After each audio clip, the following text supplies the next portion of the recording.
J'ai retrouvé Rami Abou-Djamous, journaliste indépendant à Gaza. Bonjour Rami, vous vous trouvez aujourd'hui à Deir el-Balah. Un mot peut-être de la situation humanitaire qu'on commente évidemment depuis de longs mois. Sauf qu'aujourd'hui s'ajoute à toutes ces difficultés, ces intempéries qui sont encore plus difficiles évidemment à gérer, hein. Oui, malheureusement, les intempéries, on a l'habitude, surtout dans cette période-là, mais ce qui a vraiment aggravé les choses, c'est l'interdiction de la part d'Israël de faire entrer, je ne veux pas dire en matière de construction, mais plutôt tout ce qui est nécessaire pour les camps de fortune. La majorité de la population vit dans la rue, sous des tentes. Ces tentes-là, elles sont abîmées. Et c'est pour ça que l'inondation a fait beaucoup de morts, a inondé la majorité des camps de fortune et a laissé les familles sans abri. Malheureusement, tout ce qui est nécessaire en tant que tente, matelas, couverture et même des habits pour l'hiver, c'est parmi les articles qui sont interdits de faire entrer jusqu'à présent par les Israéliens.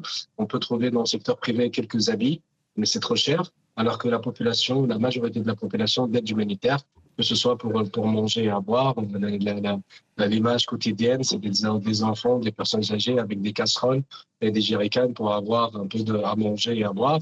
Aujourd'hui, malheureusement, à cause de ces inondations et l'infrastructure qui a été anéantie pendant la guerre, donc c'est pour ça qu'on voit Gaza est devenu un peu Venise à cause des inondations où l'eau arrivait parfois à 1 mètre du sol. Il y a beaucoup de maisons aussi qui étaient partiellement bombardées ou bien partiellement détruites. Et ça a chuté. Plus de 17 maisons ont chuté d'une façon complète. Parmi ces 17 maisons, il y avait des gens qui abritaient ces maisons parce qu'ils ne voulaient pas être sous des tentes. Et ils ont perdu la vie malheureusement à cause de ces chutes-là. Et on sait très bien à cause de ces inondations et la concentration des habitants dans les camps de fortune, il y a de plus en plus de maladies, plus en plus d'épidémies. Et malheureusement, le secteur de santé, il est anéanti. C'est pour ça qu'avec l'expérience de 2 ans de guerre qu'on a vécu avant, on va avoir beaucoup plus de victimes à cause du froid, beaucoup plus de victimes à cause de la pluie et beaucoup plus de victimes à cause du manque de médicaments et matériel médical. Un mot peut-être, Rami, de cet accord de cessez-le-feu, évidemment parrainé par les Américains en plusieurs phases. On en est toujours à la phase 1. La phase 2, ce sera notamment le désarmement du Hamas. Est-ce que la population aujourd'hui gazaoui espère entamer un jour cette étape? Oui, malheureusement, l'espérance est là, ou bien l'espoir est toujours là, mais malheureusement, la population est noyée dans la souffrance.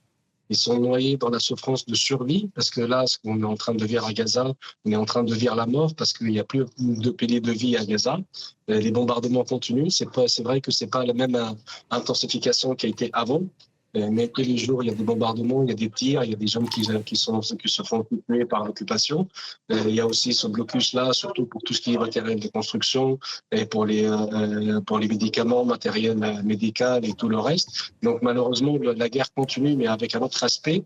Et l'espoir qu'on passe à la deuxième phase, je crois que c'est pas encore le cas.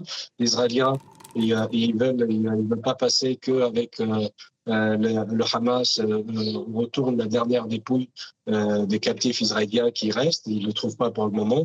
Et donc, on est en train de jouer avec ce temps-là. Et ce temps-là, malheureusement, c'est la mort. Avec ce temps-là, ne pas passer à la deuxième phase, c'est-à-dire plus de victimes, plus de morts, plus de gens qui ne peuvent pas faire sortir pour se faire soigner à l'étranger. Donc, malheureusement, la souffrance continue et les tueries continuent, mais avec un autre aspect. Merci beaucoup, Rami Abou-Djamous, en direct de Deir el-Balah pour France 24. Merci à